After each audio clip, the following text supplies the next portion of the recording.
Қайырлы күн, құрметті тыңдармандар. Менің туған сіңілім бар. Қазір жасы 45-те. Туғаннан құлағы естімейді, сөйлей алмайды. Екінші топ мүгедегі.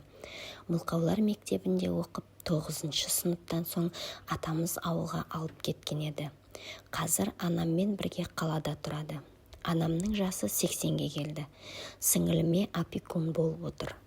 Осыдан 10 шақты жыл бұрын сіңілім өзі сияқты жігітке тұрмысқа шығып еді. Жараса алмай үйге қайтып келді. Содан бері анамның жанында. Сөйлей алмайтын болған соң анам оны қызғыштай қорғап, ешқайда жалғыз жібермей жанында алып жүреді. Екеуі біздің үйге жиі келеді, кейде қонып қалады. Анам ас садақаға, той тұмалаққа кеткенде маған қалдырып кетеді. Үйде қыздарым, күйеуім, басқа бөгде адам жоқ. Анам менің күйеуімді өз баласындай жақсы көреді, оған құдайдай сенеді. Оқиға бұлардың алдында 1 жылдай уақыт бұрын сіңілім біздің үйге барамыз десе, анамны қолынан ұрғылап, айғайлап, сөйлей алмаған соң эмоциясын солай шығарады. Бармаймын деп ымдайды екен. Дым түсінбейміз. Анам маған айтады үнемі. Осында келем десем айқай шығарады деп. Мен де таң қалдым басында. Бірақ соңғы уақытта ойлана бастадым. Неге келгісі келмейді? Дастархан жаюлы, телевизоры қосулы, келіп демалады. Неге келгісі келмейді екен деп. Кейде анам жалғыз өзі келеді 1-2 сағатқа. Сіңілімді сұрасам, бармаймын, өзің бара бер деді, ымдап көрсетеді дейтін. Былтыр күзде анамның туысқаны қайтыс болып, сіңілім менің қызыммен үйде болды. Күйеуім екеуміз үйге келдік. Анам қаза болған үйде қалды. Сағат кешкі 9-дар шамасы.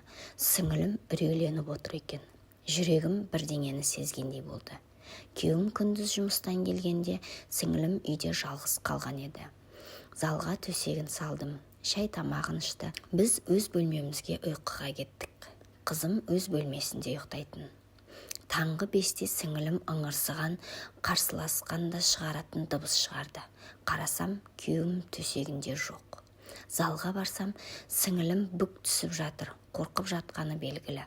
Тас сияқты қатып қалған. Көрпенің астында күйеуім артқы жағынан төсекте болып жатыр.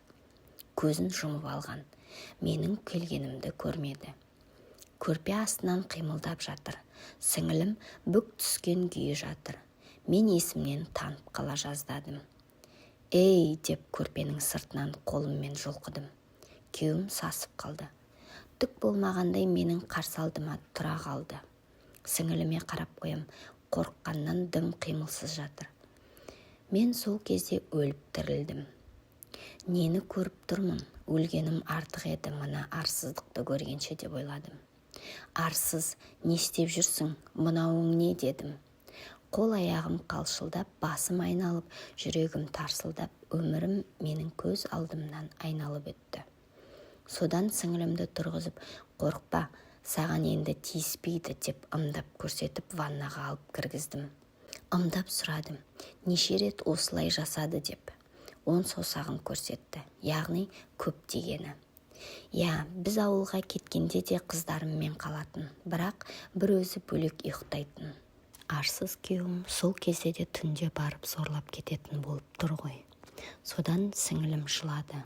Екеуміз қосылып жылап алдық.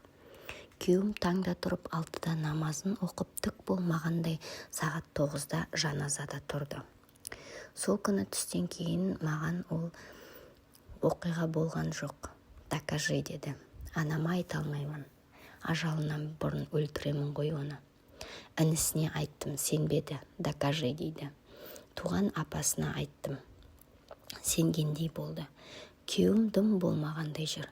Мен де дәлелдей алмаймын. Сотқа берейін десем, анам опекун, бірге жүру керек. Сол үшін ауыз аша алмай отырмын.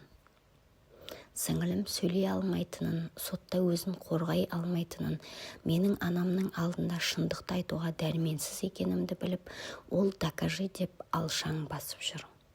Осындай қорлыққа шыдап отырғанымыз жаныма батады.